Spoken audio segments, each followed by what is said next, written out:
Good morning, everyone. Welcome to the second in our series of days, in fact, of Future Net Zero Online. Today, I'm joined by two very well-dressed gentlemen.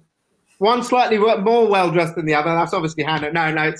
We've got Duncan and we've got Hanno from Statkraft and Kaiserwetter, respectively. Gentlemen, would you like to say hello? Duncan, we've got to start with you. Tell them who you are and where you got that shirt. Hi guys, thanks a lot. Yeah, I don't buy my own shirts, my wife buys them, so I have no idea where it comes from. Hi, great to be with you today. My name is Duncan Dale from Statkraft. By way of introduction, we're Europe's largest renewable energy generating company and the largest marketer of third-party renewables, and with a customer-facing business through Bright and Grun Contact in the UK. And we also develop many renewable projects ourselves in our own names and grid stability services. Excellent. And Hanno, would you like to say hello to the audience? Tell them about Kaiserwetter and yourself. White girls without butterflies. Yes. Yes, thanks. It's really great for me as well to be with you, with Duncan and you, Sumit, as always. Thanks for the possibility as well, getting our ideas in front of the audience. We are Data as a Service company based in Hamburg, Germany. We have, transformed ourselves over the last couple of years from an asset management company operating wind and solar parks more to a data analytics or a digital company providing data as a service in combination with artificial intelligence, and then getting out of the data of our clients and providing them with the added value coming from the data from the assets. And this is why we are generating transparency, and I think this is something what we need for the future. Getting the data and getting, not just the data itself, but getting the information out of the data. And I think this is the challenging part. It's not just the data. But, as we all know, the future is driven by data. And therefore, I think this is quite crucial talking about the things, how this is at the end also influencing all the business cases. And all the business cases, especially in respect to the future net zero, are influenced by data and the information carried by data. Excellent. Thank you very much. What I'd like to do is just start, gents, and share with the audience the findings from our survey, which thank you very much to all the people who joined us for our survey. So this is the screen I want to share with you, just kind of summarizes the vast majority of things. So we asked you whether the current COVID situation has pushed back your net zero ambitions. I'm delighted to say nearly 74% of you said no. And then the second pie chart really shows something, which is actually many of you, overwhelmingly, nearly 79% believe this is the time to act, which I thought was quite interesting. Should businesses be leading it? You could say that net zero really is about governments, bodies like, the COPs and, UN. But actually, again, why we created this platform is we believe business should lead it. And we're really happy to see that overwhelmingly, again, nearly 79% of you believe business should lead our transition. Some of you did think things weren't as rosy, and that's a fair point. Around about a fifth of our people on the survey thought that COVID would push things back. And the reasons for that were uncertainty. How long? Some people thought they didn't know. Depends on lockdown, depends on various things. A significant portion thought at least a year, and some thought longer. And just finally, to share with you, audience, who spoke? Well, it's quite interesting that we have, maybe it's just a quirk of our database, but we have a lot of you in the SME sector, under 50 employees, and we have a load of you in the large corporates, over 1,000. The mid-market, not so much. But it's really good to see the engagement on those two sides, and we'd hope to get more from the others. So let's just start with our first kind of main points, gentlemen. And I don't know who wants to start, but your reaction to the survey result, particularly the kind of overwhelming two themes, which is it's not going to push us back. And actually, we think that, there's an opportunity at this time. Duncan, let's start with you. What are your thoughts on that? Well, the survey results fit in well with what we're seeing from talking to our customers. Currently, largely over video calls like this, there is uncertainty, but people want to press ahead. They do have immediate fires that they need to fight with, furloughing and not all staff being available. But there is an overwhelming desire to move on and to make a commitment to net zero by investing. but there is some uncertainty there. I kind of get the impression from the survey that there's an element of self-selection and preaching to the choir here, because there's an overwhelming move towards net zero from that audience. That's not always the case. So there's the immediate reactions. Yeah. Hannah? Well, I think it's really great to see that we are talking about 78% which still believe that it's time to act and we have to act, even if there's a corona issue out there. And I think this is really a great number, a great feedback to get. And I'm also convinced, of course, some of the things maybe we are recognizing already that some things are a bit postponed under this uncertainty. Also, Duncan has mentioned there's a bit of uncertainty out there, but it's not changing at the end that we have to go ahead, and this is also reflected in here. The where we see, business is leading it. I think this is, it's great to see the business has to lead it. Definitely, I think innovation. We're talking here about innovation. In the end, how we can put innovation, and innovation is based in business, and of course, finding business models which are finally working as market models. And I think therefore is what we are doing, and what we have to push ahead is exactly forcing these business models which are in a way coming from subsidiaries working really on market levels. I think we are in a good way, and the business has to lead us in all kind of future net zero, no doubt. But one issue, and this is what we definitely see, it's not all the time the business who is defining the future, and this is all. And we have to create, to give as well, not release the politic from their, their need to act, and they have some responsibility to bring the things in place and defining the borders where finally, of course, the business and economy has to step in and to create and finally the future and the things and the market-driven models coming out of that. I think the thing is, it's interesting though, for me, the thing that really struck me is that the businesses want to lead. I mean, that's what this platform was created for. And, we're delighted we've already reached 10,000 uniques per month, which is fantastic news. So thank you, viewers and listeners, for engaging with this. But that is a fundamental question, isn't it, both of you, is if we do lead, then business has to think economically generally first. Has COVID shifted that?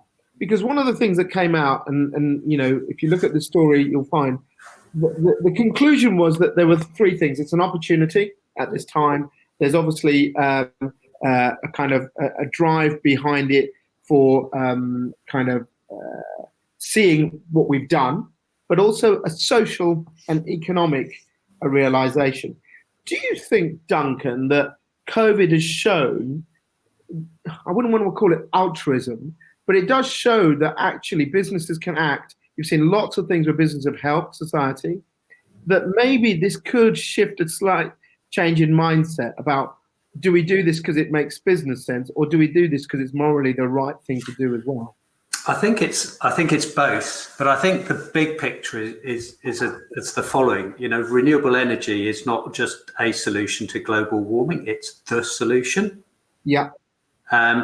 And I think the audience here recognises that renewable energy is actually lower cost than fossil fuels. Now, that's not a given. There are still a number of parties and politicians where that message needs to catch up. So this energy transition of moving from inflexible, centralised fossil fuel to smart, flexible, low-carbon systems dominated by renewable energy, it is inevitable. It will happen because economically it's the right thing to happen. But the big issue is the timing.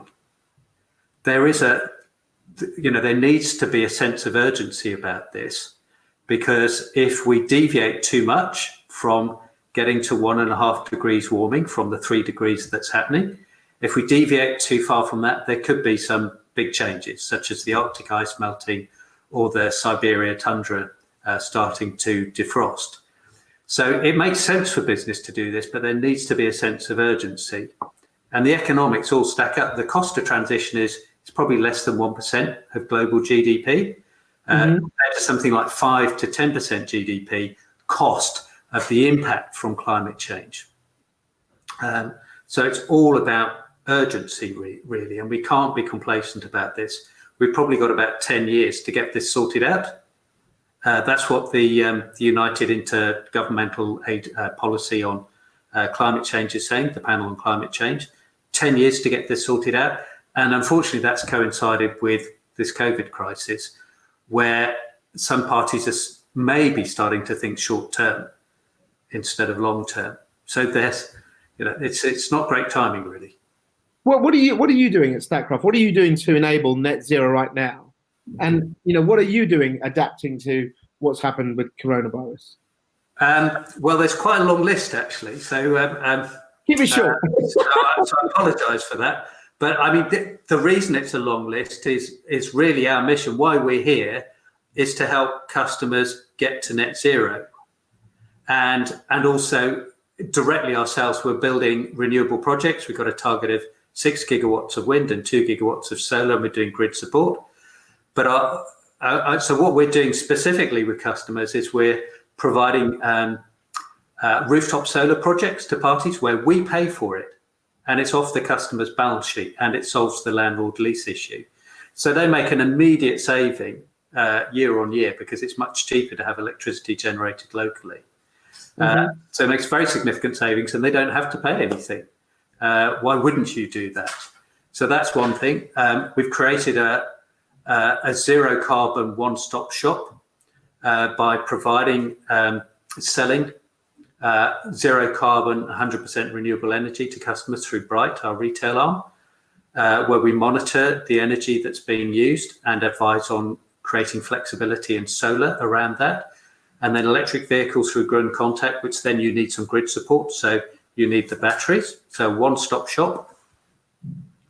And then through our Unity trading platform, which we've currently got 20,000 megawatts on, we help trade the renewable output, so we can do it at a lower cost. We can add value to flexibility. So if you've got a gas engine, which you need to balance the system, and there's big problems with that at COVID at the moment, or a battery, we can make a bigger cake for people. And then we've also been providing long-term floors, guaranteeing part of the income stream, so that our customers can raise debt, which means they don't have to put as much money in, and they can access cheap funding. So we're continually helping them build these new projects, as well as building their own. I get all of those, and they're good, and they're good things. You're out there and you're saying, yeah, this is what we're doing. But my question to you would be, has any of that been put in doubt by COVID? So is Statkraft still committed to doing these things, knowing that the economic shock is coming, or we're starting to see it? So that won't deter you as a business to say, we'll take that debt on ourselves, we'll do this for you, the customer. Absolutely. It hasn't deterred us at all. In many ways, I think this is an opportunity rather than a threat. Right. Okay. Let's talk about, Duncan raised it, Hanno. I mean, your business is all about finding the places where people should be investing in the renewable assets. So one of the things that is in the survey, but hasn't come out in the top line, but was one of the details, was several people talked about investment, getting investment. Do you think getting investment will be easier, harder, post this COVID shock? Because most people would think there'll be less money around. What's your view? I think, if you really look on the current issue, what's going on, if you look on the capital markets and suffering, the equity part of the game and even of the shocks, what we have seen. So I think in the short term, it's for sure harder to get some investments done. Investing capital definitely will not that easy than prior to the crisis. I think this is obviously, and this is the nature of a crisis. Of course, in the first instance, the thing is it's lowering. But on the other hand, we are also seeing that the stimulation programs which are on the way, of course, hopefully is going to have some of these impacts and finally the capital can be unlocked and put ahead again to see, how we can really get the equity in there and also, of course, the financing in place to get the stimulation effect on the way and to close this current leakage which we have potential in funding which is coming up. And I hope at the end that the things European Union is doing and the Green Deal is currently not just seen or just postponed by the short fuse, so that at the end, the ideas of how we can, push the things ahead in the long run, especially once again reflecting to the European Green Deal, how this European Green Deal can really put in place, and not just, on the way for Europe, but also, using or getting the ideas of doing the investments in a lot of other countries as well. Yeah, but so you still think investors there, so investment houses, funds, you think despite the COVID shock, they would rather go down this pathway rather than turning back to what they did after 2008-9 recession globally, where we went to fossil fuels? I think it's sorry, but we see a different world now. The different world is, just times that, we are 10 years ahead, and thanks God, the mindset has been shifted as well. The way forward, where the people are saying, okay, now we have really to go for a next step. We have to go for a world which is on net zero based. Net zero emission is one of the biggest topics, or one of the biggest topics we have ahead of us. People are really now believing, okay, we have to do it. So there's a complete mindset shift. So in this way, of course, we know that investments or even big asset management already have announced beginning of this year that we have to go this way. So this is done. And I think it's currently just, getting a little bit of a or this slowing down, and the investment for sure is coming again. But we are finding currently for sure it's more difficult to get funding or the funding done. I think you're very confident here. I don't know whether I'm too cynical as a journalist, because I would have thought that the money would go where it's cheapest, right? If you can get oil and gas really cheap now, and you can, the negative pricing we've seen, why wouldn't people go to that? They did it 10 years ago. Go on, Duncan. Can I take this? So I quite buy into this Jeremy Rifkin's argument that what we're seeing now, this energy transition is part of the third industrial revolution. So 250 years ago, we had the power and coal, steam and coal. Then 150 years ago, we had mass production and oil and automobiles. And this one now is all about renewable energy, the internet, and smart everything. Now, if you were betting against steam or against oil 250 and 150 years ago, you're dead now. So why would you bet against a certainty? Money will still be made. There will still be investments, and cash has to be placed somewhere. Why would you bet against the third industrial revolution that's happening now? And why would you go for old assets like oil? We're not going to be able to use that oil. It's a stranded asset. Why would you invest in it? So many banks now are saying they're just not going to invest in oil and coal because partly for moral reasons, but mainly because they know it's going to be a stranded asset. I'm playing devil's advocate, but my argument would be very simple, because it makes financial sense in the short term. If we're facing a massive shock to the whole system, you go as a business, you go, where can I get the cheapest that I need right now? And even if it is oil and gas, I don't know. I wonder whether businesses will go, let's get out of trouble first. And if that's cheaper, that's better than trying to invest the longer term, more expensive in the renewable energy. I guess it depends how long you're investing your money for. If you're a pension fund and you've got 30-year asset lives that you're trying to invest in, you're not going to be investing in a short-term thing. If it's short-term hedge fund money, maybe they will. Hannah, your view on that? I would all the time argue, of course, maybe. You understand what I'm saying, don't you? Yeah, definitely. But what we have really to be aware of, that we are, all the things are driven by on business level. So we are out of subsidies. So we know that we are coming, and Duncan already has mentioned, I think it's everybody clear, it's nothing what we have to tell all the time again. Yeah, renewables is cheaper than the traditional conventional fired power station. So there's the way forward. We have to go, and we have to use this. Not in the short term. Not in the short term. In the short term, oil and gas will be cheaper. In the short term, what you're talking short term? If it's 5 or 6 months, maybe you just to bridge it. To bridge it, potentially, investments are not done on this 5-6 months. They are all the time have a longer ratio. And if you look if you do a discounted cash flow and you're modeling on a life cycle, you do even, you're postponing your investments and then coming back and say, okay, let's do it what makes sense in the long run. Even if you are a private equity one, you have to sell it afterwards on a higher price. It makes no sense. And you're also looking what means that for the long run and not just in short run. So you're even postponing it and then stepping in again, but doing everything. So okay, now we are doing everything investment in gas or oil. Just obviously it will not happen. Depends, of course, on the market and regulation which you place. And if it states that they are maybe turning it in another region, we are as well, in the American market, and of course concerned as well of all the stupidities they are happening there.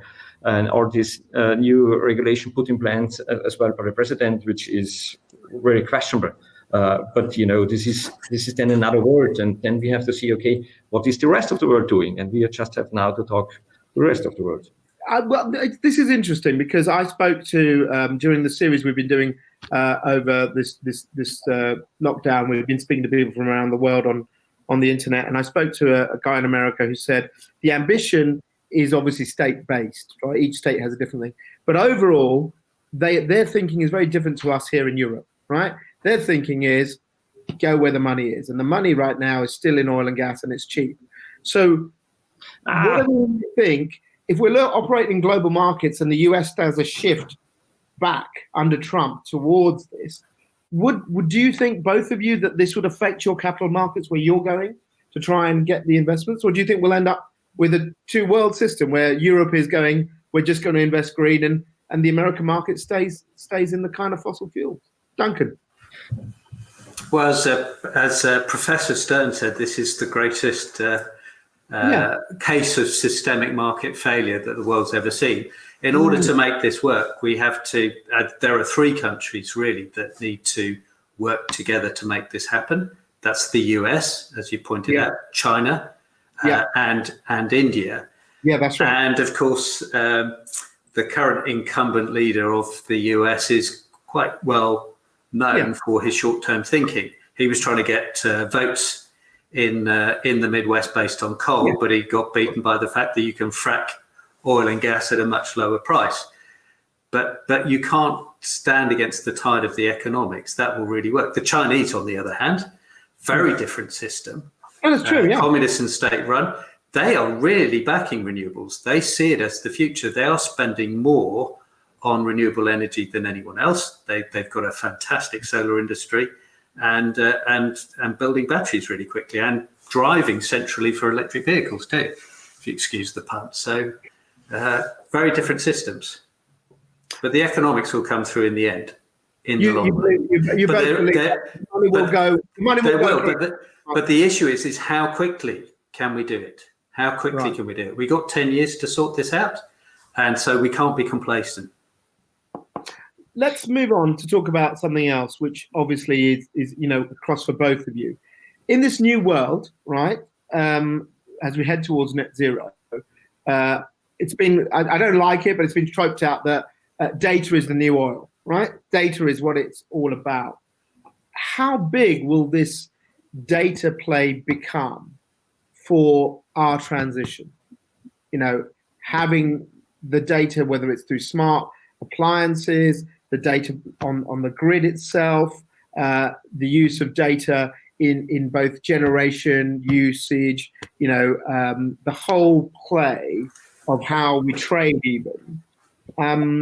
Obviously, you're a big advocate of AI and Skynet, Hanno.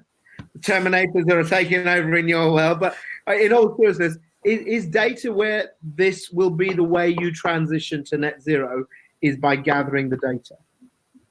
Definitely. I think this is really the essential point, for driving the things ahead. And we see it in different aspects. On one end was just mentioned before, how you get different assets, how you get technology driven. This is based on data. And put the things in place needs to have a certain database. And we get so much knowledge out of the data. And I think there are a lot of data points out of that. And if you just see, and IDC made here a fantastic study, and they have already, if you just look in the next years until 2030, 2035, how much data is flying around the world, and getting this data or handling this data, but essentially getting this, mentioned at the beginning, how you get this information out of the data to really get an added value to your own business model. And this is essentially to find, the information you are getting in all your business environment, and how this is then finally transforming your own business model. And it will transform your own business model as you really know how to use this data. And essentially, we see it as definitely when we are doing this data analytics, we are primarily doing it for the capital market side, and how you really get then this funding done or convincing capital is all about transparency. You have to create transparency. And transparency is not, like for everybody, but data gives transparency. And there's no doubt, and data doesn't lie. And I think this is one of the important things, data doesn't lie. And gives you really the insight of what is happening. And what's just mentioned at the beginning, why I think it's crucial.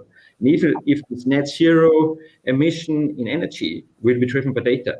There's nothing else. And, data, it's not the capital at the end, which is important to afford this, but it's driven by data, and it's driven, of course, how to define a decentralized future of energy or net zero emission is done by data simulation. And therefore, it's simulating with the real-time data what we need to enrich with spatial data, and in such a way of forming a future and simulating the future, exactly then knowing, okay, where I have to put my power generation. And coming from much more from the demand side, and data gives us the possibility to generate a world of economics driven by much more demand side. This is a more Keynes approach, but at the end, I think this is the way forward. We have to see is we have to define much more the demand side, and not just doing a supply side, which is currently driven. The world is driven by supply. Okay, all right. You were nodding away there, Duncan. So, as a data, do you think the data play will become a lever to do exactly the sort of things Hanno's talking about? Yeah, so I agree with Hanno. The way that we see data being used is sort of through our trading platform. So obviously, as we're trading 20 gigawatts of wind and solar, we need to know what the weather is, what it is currently, what it will be over the next 48 hours. In hourly, because we're trading it into the day ahead market, we're trading it within day, and then into the cash out mechanism. So, and actually we're tied up to hundreds and hundreds of different projects spread all around Europe. So we've kind of got our own weather stations, if you like, which re-inform us of what's going on and how the weather's directed. And so our trading platform, it has a number of artificial intelligence robots that trade with each other and with the marketplace, and swap bids and offers with each other before they go into the marketplace. And then with Statkraft's retail arm, Bright, we're actually monitoring what customers are doing on very, very short intervals to see where you can reduce their capacity. That data is really important, and how you can then optimize what's going on. And then that information, the flexibility that may or may not be in their individual usage, at any instant in time, can get sucked into this big trading platform, Unity. So it's all about data and smart connectedness. It's kind of like a big neural, it's like a big robot with and being able to reach out into all of these different places and can control it centrally. Okay. So data will play a big part in this and controlling things. We've got questions coming in. One is brilliant, which is Duncan's shirt is not jazzy enough. There you go. But as the questions come in now, let me just ask, and I was going to do a question at the end, but this is quite interesting. Someone just asked, data is only of use if you can turn it into information and apply what it tells you. And that data is still going to be in the hands of the bigger companies, isn't it? How does the smaller business, you saw, 50% of our survey response was SMEs. How can they utilize the power of this data? Well, on an aggregate basis, there are various regulations such as REMIT that are in place where you have to report what's going on. Yeah. So you can see what's happening with large assets. It has to be published. So it goes back to Hannah's point about transparency of information. But yes, it's a fair point. It does. You have to convert it into something that you can do. Otherwise, it's meaningless. We call it at the end. It's the public sky. Public sky means to us, how we have defined it. Of course, the transparency needs to come at the end to the customer. Even to the customer, absolutely. Who's taking care? Who is one of the stakeholders? And these are many which are taking part of this whole setup. There are certain things which have to be given to public, and this is what is really as well in discussion in the respect the different ways of way forward. What means setting up European cloud and other spaces. This is a driven, and at the end with the idea, of course, we have to give the data into the public sky, and which can be used by the people who are out of that. This is one part. Another part is as well that, of course, companies still have this data, and how the data is value at the end. And there comes for sure, and we're working on these things as well, how you make money out in respect to data trading. You need to track your own data and how you combine this data. If you're coming from the customer level, there are a lot of things coming or are on its way. We will find how we're using the data, but of course, giving the essential information as well to the public. Okay, we've got more questions coming in, but we'll come back to those at the end. So keep them coming, ladies and gents, and don't worry, we'll get to those at the end. I want to pick up on something that you've both sort of talked about there, and I had a conversation with an analyst who said, now it's fair to say you both believe in the kind of decentralized energy model, right? Trading platforms, and we're going all renewable. But you just saw today, I think it was, or yesterday, a report in the FT about we need to go nuclear. We still need big assets to get us to the net zero. Now, you're sitting in Germany where they turned their back on it after Fukushima, right? Are we really going to be able to, we can't reach what we want to reach without some big power that is low carbon, and that has to be nuclear, hasn't it? I don't think so, if I might take that first. I mean, so Statkraft has published for the fourth year in a row its low emission scenario, where we look at globally how to solve this crisis. So it takes current trends in technology, probably on the slightly optimistic side, and says you can get to 1.5 degrees. You don't need nuclear in there. What you do have is a massive expansion in the amount of solar and wind. Yeah. But you don't need nuclear. Nuclear's been around for 60 years. It's not got to anywhere like the economics of renewable energy, and you've got your back-end decommissioning costs. What you can see in the world in the future is 30 times the amount of solar, 8 times the amount of wind. You don't need nuclear. It's inflexible as well. We just paid 50 million to turn some of the nukes down over the summer because of COVID reducing demand. And I think one big Hinkley Point is a super great example. How expensive is Hinkley Point? You just put it on the kilowatt hour, and subsidies have to come in there to make it running on the business level, which is a little bit, Britain is doing this in such a way, but it's also, could be questions. But, it's built a little bit. I think nuclear is absolutely not needed, and if you just see, forward, how long it takes really, if you make the first thinking, how to put really a nuclear power station into operation takes a while. In this time period, you could build a lot of other sources which are coming in there. Of course, it has to be alongside, and we all know the missing link is the storage. If the storage is not there, we need absolutely, of course we know that. But you're both actually thinking that despite what's happening, you look at France, how many nuclear power stations it's got, right? You look at China's doing nuclear alongside renewable, right? Alongside coal as well. Globally, you still believe that we can get there with just the renewable assets to take us there because the load, and I get what everyone's talking about, is we've got to reduce demand. I totally get that, and I get that argument. But in the reality, we still have a massive load that has to come. Some base load has to come from somewhere, and renewables are not providing that.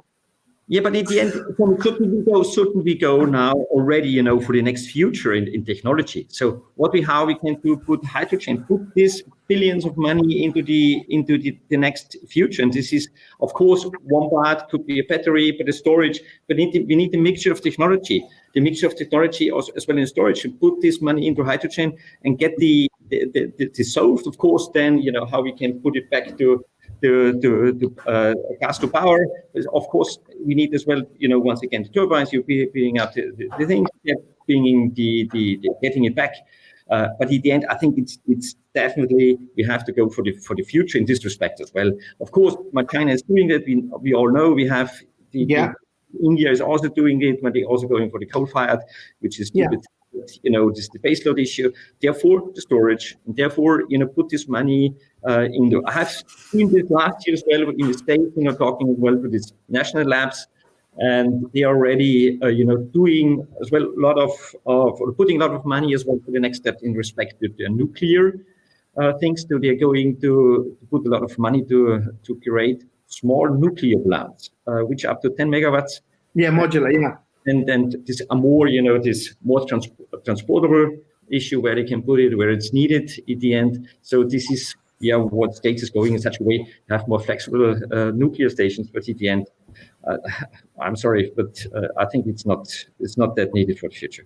Let's go, if I may, if you look at the economics, I mean, the strike price for Hinkley was 93.5 pounds a megawatt hour. And the last wind round cleared at just under 40. Offshore wind was at 40 pounds a megawatt hour. So economically, there's a huge advantage from having wind. And if you go one step further, if we had more onshore wind, as we will hopefully in the next CFD round, Bays are calculating that we probably get down to 33 as a strike price for that over the next 15 years, which means, in fact, it will probably pay back something like £17 a megawatt hour back into government funds to end consumers to reduce the price, not increase it. And Hannah's right. The last thing we need is baseload. That's not an issue. The issue is you need flexibility. And how do you deal with what happens when the wind doesn't blow and the sun isn't shining? So if the classic example is when you get a winter high, you get a high over the winter, no wind, and you've got 6 days of cold and a huge demand. You need something to fill that gap. Batteries obviously will only last so long. Even if the costs have come down massively, you can only store for so long. So you're not likely to get day-to-day storage in batteries. But where you can fill in those gaps, however rare that they are, is to use gas engines. But the gas then is the network will get converted to hydrogen. So they'll be burning hydrogen to fill those gaps, and there won't actually be the natural gas demand when you get out to 2050 will be much lower because actually what we'll be using heat exchangers for heating houses rather than natural gas. But that's the way forward. It's not baseload. Okay, we're gonna get to the viewers' questions and keep them coming in, please, ladies and gents. My last thing before we start to take the questions. All right, let's take where we are. And both of you talk about kind of the intelligence of data for this decentralized world. For businesses out there right now, what is the reality of decentralized power for them? What is the reality of them going, actually, I'm going to go behind the meter? Because they've got to find the infrastructure, they've got to find the funding, they've got to make sure that they've got the ability to run their business and have secure power. So do you both actually believe that decentralized local markets, local production, where businesses work with the community, actually can come to fruition? Yes. Yeah. I mean, that's kind of our business model, really. So we're very happy to pay for these projects on a long-term PPA. So we'll build a solar project for our customers, make them a saving, and we pay for it all, and it's off their balance sheet. So absolutely, yes. And we will provide zero carbon, 100% renewable energy to them. Yes. We can sell them EVs. We'd much rather lease them. We can provide batteries, and again, we can lease them. So, we've got the money. We can provide those solutions. We just need to get the engagement and to get out there and do it. Hanno? Yeah, I think this is the way forward, transforming the whole energy supply chain into a decentralized supply chain, or a decentralized there is no supply chain, but having this decentralized. But this, and this transformation into the future needs to have put on simulated ways forward, and then building up different ways and communities coming up, different players coming in there, startups who are putting the things together and creating communities, founding or getting their own power generation, and as well their demand, and putting the things together. But at the end, from the beginning, we have to define where this takes place, in which kind. So there comes a lot of issues in there, grids, how much you need the grids, how you need transition lines, how many distribution ways. This is a changing of a completely setup, which we have built over 100 years, and now we are changing it to a decentralized way forward. Yes, we are doing this change, but this needs at the end to come closer. And once again, this is where we're completely convinced the data what we are getting and how we are transforming it. Coming in from, we have to define it priorly and not just doing it once. Then we are making this. This is, in my eyes, not the right way forward. So therefore, once again, data is the basis. And the data what we are getting, spatial data, also getting the community data around population growth, whatever, but simulate the future, which is done on an academic level already. But in my eyes, it has to be done differently in the future by gathering real-time data and then make the simulations into the future. All right. Summit, if I may, if we just go back to this issue of decentralization, though, and this issue of political will. I think communities need to be more open to having local generation. So currently, we're moving to a centralized sort of having coal built in the coal mines in the center of the country and big power stations and shunting electricity up and down the system. But we talk about decentralized energy, but what's currently happening is, because we're a small crowded island, it's difficult to get planning permission. So what's happening, we're building offshore wind, and that's the new centralized generation. So you build it offshore where nobody can see it. But we should, and then the problem onshore is that the place where the energy is required, there isn't space. You try and build a wind farm in the center of London. It's a bit tricky, really. So you can't actually get the energy to those places. But we need to be, hopefully a little bit more accepting and giving something back to the community for building wind farms locally. Being a bit more. I can't imagine in Ali Pali they start to stick a few wind farms up there. So let me please add one thing to this, and this transformation to. I don't go for it. We're talking 2020, but we are talking 10 years for transformation. Yeah. Centralized takes a little while. We have it everywhere, but we never should forget. Innovation is going alongside this transformation. And there's a technology transformation going on. Okay. This technology transformation is helping us. And thanks God, we are capital to use it and to do it. And just one example, switching away from silicon-driven PV station to perovskite. So perovskite are coming and using then perovskite as the basis of power generation. Amazing. This is completely new changing of power generation future.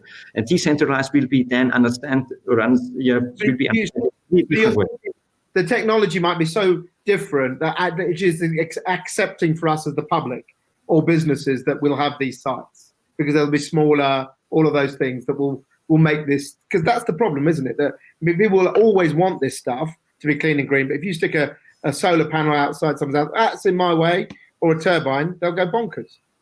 Yeah, but we have a different technology. And different technology means, okay, if we have the solaric, the light is basis for our energy production. Thanks God, we have the light. And this transforming the whole setup, even, of communities, of buildings, of real estate, and how you're influencing real estate coming much more into the power generation, which is obviously for the future. Real estate is the power generator in the future. And then you have who is generating it and has the demand and has the supply, and they are connect it via a line over the street or not, or whatever. But I think this is obviously that the innovation is of course our side and to driving this decentralized way ahead. All right. Let's take some questions. We've got 15 minutes left, and keep it coming in, and please rate this webinar. So here's a couple of questions that come in.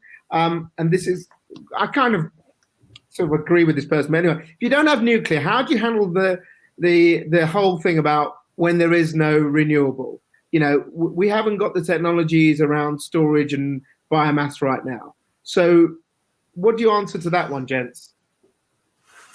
Well, I attempted to cover that earlier. It's a good question. I attempted to cover that earlier. So when there is no renewables, then you either use because there wouldn't be enough storage. You use gas, but you use hydrogen. You don't use natural gas. You use hydrogen to generate the power. You could use natural gas, but the problem is if it's distributed, you also need a distributed carbon capture system to gather that carbon and put it under the into the bedrock. So it looks like hydrogen is the solution into gas engines, and that's how you would do it. Okay. Hanno, any thoughts on that? Yeah, you know, I just mentioned before, we have to see really this long distance of developing a nuclear power station and a way what's happening on this way forward. And getting these mass storage capabilities. Mass storage means we need something, you know, which the energy is stored on a massive way, on a big scale way, and batteries potentially have also some limits. So we have to get into a hydrogen, which of course is then, you know, the way forward to have this, you know, no wind, no sun. What are we doing now? Maybe the problem is maybe the issue is that and the reason for the question is that people see this as a bit too blue skies and far off. Yeah. But actually, Statkraft and other large renewable companies are already experimenting and making hydrogen from wind. Well, this is the next question, which is what can be done to accelerate the conversion of the UK gas network to green gases? So hydrogen, anaerobic digestion. Now, I spoke yesterday to Gab Barbara from British Gas Business, and you know there is a big challenge facing us, which is if we do go to gas in my house in the future, it's green gas rather than an electric, sort of electricity-powered boilers. Can the network cope? Because obviously, pretty much everyone knows hydrogen's bloody explosive, and there are certain differences in it. So, what do you think, both of you, can be done? Because I know you're looking at a point of it for people investing in this. The network, if it's going to have these greener gases, what can be done to accelerate this conversion? Because people, and I do believe in hydrogen, but there's that big issue, how it's produced and how it's transported. Yeah, but you know, coming away just, you know, talking about generation, hydrogen has a lot of different ways to be used. And close to Hamburg, we're running the first trains, which is just on hydrogen. They are not anymore testing, so they are already put in daily operation. Right, yeah. So we have to see this a bit differently. So generating this hydrogen, of course, has to be in the closer network to distribute it. You know, once again, who is then, you know, we're talking about where's to be used on mobility, bringing mobility in as well to this whole setup. I mean, if you're talking just in a full electric world in the future, the full electric world, which is based on what is power generation, the storage, and then we have this mixture of technologies. And hydrogen is one part of this technologies where we are already working on, and I think we have a lot of countries which are already saying, okay, we would like to go in this direction, and we would be one of the front runners in developing, you know, an environment and infrastructure which is then finally built on hydrogen and power generation. It's at the beginning of this, and therefore it's such an important way to keep this pushing and in both ways. Power generation at the beginning, a green one, and then transforming it. Of course, there's the ways where you can see hydrogen. The next step, you make the methane out of that, and putting it back. We have to once again, and then you can use your grids. But then we're coming back to this, Duncan mentioned, but we have this carbon capture at the end once again, because then you're back on gas firing. You're back on the gas fire, Duncan, your idea about how the acceleration could happen for the UK network? Well, first of all, this is already being put in place, that the domestic boilers, and I guess commercial boilers too, need to be hydrogen ready. So they can burn methane for now, but then they need to be compliant so that they can go on to hydrogen. So there's some pre-preparation. There will be technical problems, no doubt, in converting from methane to hydrogen, in distributing it through the pipeworks, because it's a smaller molecule and they're therefore easier to get out through the little gaps. But we met that challenge 50 years ago when we discovered gas in the North Sea, and I'm sure that we'll manage to solve that issue again. Okay. This is a specific question for you, Duncan. Where does Statkraft's business model help a company with 150 small sites across the country rather than one large site that can benefit from a long-term PPA? That's an interesting one. About if you're multi-sited, the economics don't stack up, because you'd want to go one big site, nice PPA contract, 25 years. What's your answer for that person? The way that we've designed our solar offering is that we have a framework agreement. So we sign one contract, one negotiation, and then we just roll it out across the whole portfolio of 150 sites. So it couldn't be easier. It leaves us with the hard work of designing each of the different sites and making all of that happen. But it's quite straightforward for the customer. That's our problem. So multi-site's not an issue? It isn't, no. Okay. And of course we can do the supply as well. Okay. Hanno, one for you. Data expect to be a significant part of power. Everyone gets that, right? So if we have this enormous, excessive expansion of data, how will this excessive data be addressed? Because obviously it's the handling of it, it's the cyber security of it, it's the provenance of it. How do you see we'll be able to sort of address this kind of massive data that we're going to get in the future? Yeah, one is this data handling approach, how we are handling data, the different ways forwards. We'll definitely have to talk in the future what means edge computing, how we are using edge analytics, edge computing to handle this data. I think this is one of the, as well for us, super interesting new things. The first ideas on that are already put together as well on our end. How we're using really edge analytics, what means 5G, how we can integrate 5G, edge computing, edge analytics to handle this massive data. And in such a way, I see the only forward that we have to come in such a direction and have this edge analytics, and then partly taking data into the centralized world again and using then the results done by the edge devices and getting it back. So these are these interesting things for the future, how to handle this massive data which are coming to our end. This is an interesting question. I don't know if either of you can answer it, but I thought it's quite a good one. How do you see reforestation with short rotation, 7 years of an energy forest? I assume this is for sort of biomass, as a means of a carbon-free baseload generation. And the biomass one we haven't mentioned really today, but I don't know if either of you want to comment on this. It's an interesting one, isn't it, about whether we have short-term reforestation to help kind of manage carbon-free generation. Yeah. It's a wild one. You don't have to answer it. But I think it's great. The reforestation side is absolutely great. What you have to be careful for on the biomass side is to make sure that the trees are replanted after they've cropped. So recropping them and rotating cropping is absolutely fine, and it makes a good contribution. Yeah. Hanno, anything? I don't know what the state is with biomass in Germany and Austria.